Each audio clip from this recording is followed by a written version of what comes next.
something as well. Next up is cheese. Ooh. I very specifically chose this topic because people I like to hide little War Thunder memes in some of my videos, and I've had people literally tell me that I cannot be a fan of Warhammer 40,000 and anime. So to that I say, bro, I've got Why? a friend who's Wait. also into Ooh. both, man. If you give me 2 seconds, I can bring something related to the topic. some Warhammer fans are very gatekeepy. Oh, I've heard. I know. My friend is also like that as well. I kind of get it when it's a very passionate community, and you don't want certain types of people to. Yes, enter. and because of that, I've created this abomination of an opening screen. I love it. I love it, man. They say you can't be a Extra Warhammer points for the person and a background. weeb. Friend I can also here prove them mentioned. wrong. What the fuck is a happy ending? There are no happy endings. Here we go. Space Marines Codex and Which edition? Which edition? this. Shit. I think it's 9th probably or 10th. It's just. Bro, It just we're says. just showing how big nerds we are. Yeah. It just says Codex on it. It's probably the 10th edition codex. Anyway, Warhammer 40,000, Angels of which Death. I have created this first opening slide as a very generous example of what Warhammer is like. It's all about love and cutesy hearts and elf Freedom. girls chilling. And if you move on to the next slide, we get to the what are generally contributed as the opening words of the universe of Warhammer 40,000. In the grim darkness of the far future, there is only war. Oh gosh. Is that It's a Amazon very reference? fun and pastel-colored universe where everyone is hyper-religious, xenophobic, and you will most likely die a horrible death being torn apart by some eldritch horror. Ah, okay, so it's pretty much reality. Yeah, pretty much. Those damn aliens!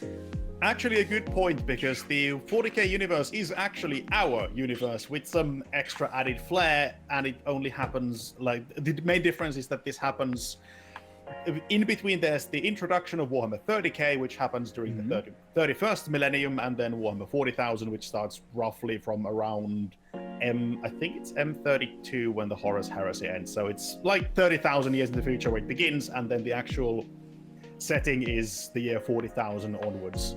But it is our Warhammer universe. 40k then. Yes, that is where 40k comes from. It's the Millennium 40,000, and it's a sci-fi sort of. It's more of a sci-fi fantasy because you have space wizards and space knights going around with swords and stuff. And if you move on to the next slide, the entirety of Warhammer 40,000 actually started as a way to parody other sci-fi franchises, and yes, those are the Pillarmen, except they are the sexy custodians.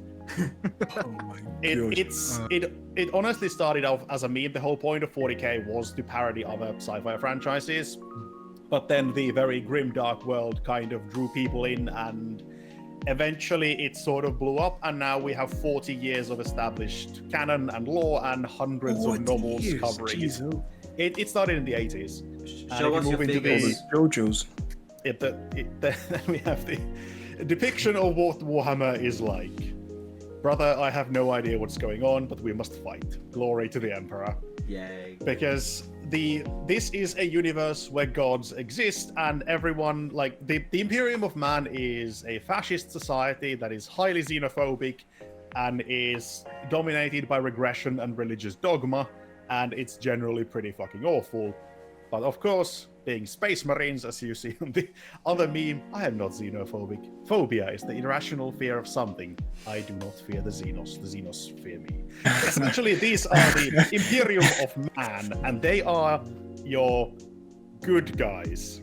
There are no real good guys in 40k, but the Imperium of Man is basically what you're supposed to vote for. Like, they are the sort of good guys, and yet they are awful. Like, there are scenes, I can't exactly remember which book this is from, but there is a scene of this other alien race called the Tau, who are kind of sort of peaceful, and one of them is pleading for mercy, and a Space Marine just says lol no and steps through her rib cage, looking her in the eyes as she chokes to death on her own blood. And these are the good guys. Yummy. Hell yeah. It's you can move on to the next slide probably. And this pretty much depicts what the Imperium of Man is. You have planets that are the Imperium of Man consists of 1 million stars. It's very big, which is incidentally the reason why they always win in any kind of scale fight. You know, those good Star Wars beats Star Trek kind of YouTube videos. Mm-hmm. And the scale is basically the reason why 40k always wins, because it's pretty massive. And it essentially, like, it is not actually that advanced, the universe itself. Like the guy you see there, the man volunteering for a suicide mission, he has the basic gun called a las gun, which has the muzzle energy of a modern main battle tank, and his laser gun is so weak in the lore that it's referred to as a flashlight. Oh wow! Wow. It's Rude. also the Imperium of Man is extremely regressed, and everything is hyper-religious, which admittedly is sort of understandable when you could, in theory, hop onto Holy Terra and go and meet your god, which 1,000 people do every day, and then they get sacrificed in order to maintain the life of the Master of Mankind, who has ruled the Imperium of Man as a corpse god for the past 10,000 years. Quick question. Yes? I had a friend talk to me about this. Is it the Imperium of Man who forgot how to use their technology or how to make it? They didn't really forget how... Basically, the entirety of 40k universe spans 60 million years. From the War in the Heaven, which, like, most of it is very vague lore. You have the War in the Heaven, then it's the basic dinosaurs, Earth, mammals. Mankind rises in, like, year 5000. They conquer half the galaxy. Everyone lives happily ever after. The Eldari do a massive galaxy-wide blood orgy, birth a god of chaos, everybody dies, half the galaxy gets swallowed into the Immaterium, which is a dimension of limitless energy inhabited by demons from hell, and that basically causes the humanity to lose most of their technology, and that's why everything is super fucking regressed. Okay. Also, because... For a big war. It's also kind of goes to the point where there's an age called the Dark Age of Technology, which was humanity's golden age, which ended with essentially Terminator. Mankind made battle robots to fight for them. Battle robots went, we don't want to fight, we fight you instead, and we become kings. So everything from innovation to AI is currently banned in the Imperium of Man, so everything just slowly regresses and regresses and regresses. And it's gotten to the point where if you find ancient technology called STCs, or standard template constructs, there was a guy who found one that depicted how to make a slightly sharper knife, and he was gifted the governorhood of an entire planet. Oh wow! They are very regressed. Wow, bro! I would be king of the world. I'd be king of the universe, man. But also, if you innovate that yourself, you get executed and burned alive as a heretic. Maybe I'll do that too. Yeah, but if you're wondering why are we celebrating the Imperium of Man as the good guys, even though they clearly murder everyone and their society is openly fascistic, if you move on to the next slide, that kind of explains why the Imperium are the good guys. Because you fight things like orcs, who are a biologically engineered species of supersized mushrooms that are designed as a living biological weapon. You have Necrons, these fun robot guys. They are 60 million year old killing machines made of living metal that are practically impossible to destroy. You have the space elf murder parties whose entire point of saving their own souls is to cause as much suffering as possible to other races. The Tyranids, massive space dinosaur bug things trying to devour the entire galaxy, and the literal denizens of hell itself. I feel like Helldivers has been taking a bit of inspiration from 40k. Helldivers is very Warhammer 40k. Sounds like But fun. some of you might wonder, why does this massive expanding universe exist? We're now getting to the point where having TV shows made by none other than Henry Cavill. And the actual point is, if you move on to the last slide, is to sell little plastic toys that are Show us stupidly your little expensive. plastic toys. Not toys, they're action figures. They're not even action Exactly. figures. Show Like, us the toys. This little guy, if he shows up on camera, this is a Questor Mechanicus Knights Helverin, Armiger Helverin, and this little guy cost me 46 euros. One little model, because I do have an army. Well, it's not fully, it's kind of full, but it's not fully painted. Of course, also going for a fun little. You do paint these, and this guy that I showed, he's not very big, as you can see. Mm-hmm. Yeah. He's smaller than my palm. This is a very big model, comparatively. These are your standard infantry guys. This is the army I collect. Let me actually turn off the lights a bit so it doesn't Here we go. The Adeptus Mechanicus. This is my lovely homebrew color scheme inspired by Fire Force. Is that a wine Maybe cork? see if the camera focuses. What? Is that a Yes, wine it's- cork? I use it for painting them. It's very easy, much easier to hold on to. Oh. But yeah, I I'm pretty also sure collect these little... 40k store sells those things themselves, but like No. £20. What they sell you is these things. Give me a second. Painting handles. Yeah. They sell you these, but these only fit onto the basic bases, and the guy I showed you doesn't have a basic size base, and I'm actually making a custom base for him, so I needed a different way to mount him. 3D printers. Cool.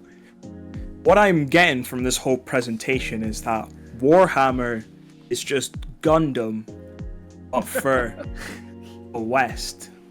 That's the vibe I'm getting here. There is a Gundam faction called the Tau. Oh no. They are the weebs, and they're the weeb guys. They carry katanas, and they literally go in like these fast Gundam like mech suits called crisis suits. Bro, even in the 41st century, you still got weebs carrying katanas. Oh no. Except the We Tau We don't will really- never go Until the end of extinct, time. guys. The Tau are the faction that people always make fun of because the Tau do not fight in the glorious melee. Yeah. They are the sensible people who stay at range and shoot people with their railguns while everyone else charges into melee. The ideal way to fight, less brutal. Oh, All right. Well, thank you very much for that presentation, Cheese. Cheese, I have a question about Yes. the whole game. Okay, so basically, because I know that this is the type of game that you need to play like in person. There's no like online stuff or anything, and just say that that makes it a little bit more exciting compared to, let's say, if that would have been like a game that you play on the PC or PlayStation or something like that. Yeah, there are PC versions, but they are usually like different things and not like the actual game. Because there are multiple games of Warhammer. You have the like you have the very basic one, which is the standard game, which requires fairly expensive armies, like your typical 1,000 point, because all the units have like point values, and you build armies so that you have roughly the same power levels between opponents. Yes. The usual being around 1,000 or 2,000 points, and 1,000 point army will easily set you back like 300-400. But then you have a cheaper version called oh god, what is it called? It's like a singular squad, so it's like maybe $50. Yeah, I was actually about to ask about prices and stuff like that, because that feels this like Warhammer 45 feels like an expensive thing to do. It is a very expensive hobby. Between the models, Animate. the paint, This is just 3. Yeah? This is the first one I got. It cost me £22.50. Your standard infantry squad will usually set you back somewhere around 40-ish euros. Okay. All right. Sounds like a scheme. Yeah, and if you do like if you build a full army, I currently have 30 infantry, 3 command modules, like 3 commanders called HQs. I have, how many vehicles do I have? Like 5 vehicles. I have 2 of these little knight guys who together cost me $70. And I'm getting pretty close to 2,000 points now. Although what I'm doing is I'm building a duo army. These guys are technically not part of the army I'm building. These are for a separate faction called Questor Imperialis, or the Questor Mechanicus in this case.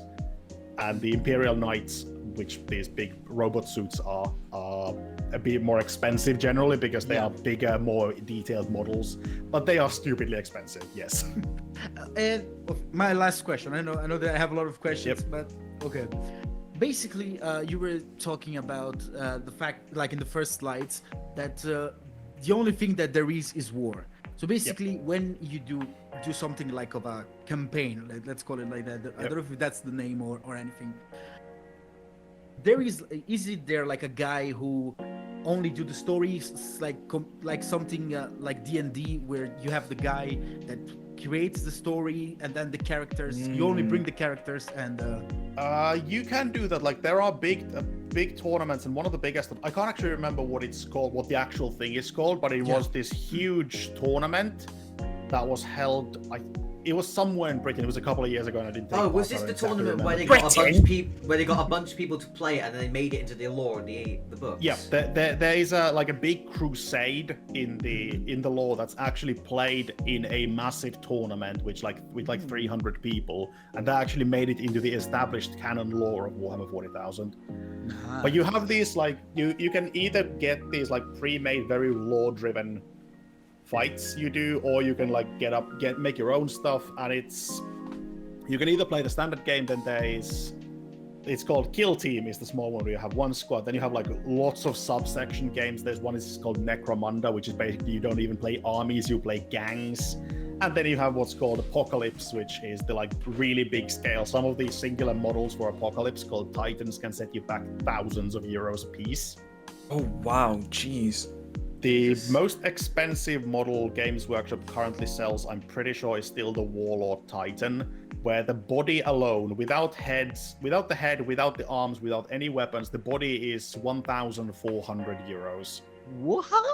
The full Titan is somewhere around $2,000, and that's not really a miniature anymore, because I think the Warlord stands at almost 50 centimeters in height. Mm-hmm. Imagine trying to paint that thing. It takes a very long time. Forever. Yeah.